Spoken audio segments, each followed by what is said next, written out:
Aeroport de Barcelona. Aquí és on venen a arrasar els musulmans.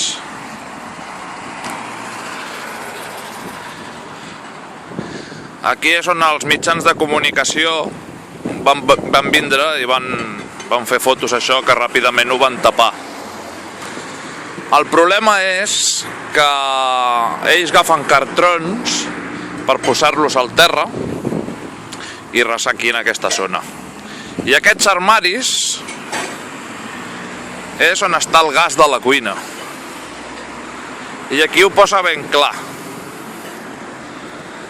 Gas inflamable. Prohibido fumar y encender fuego. Està en castellà, l'idioma de l'imperio. Més cartrons. És la mentalitat, no hi ha més. Gràcies per escoltar-me.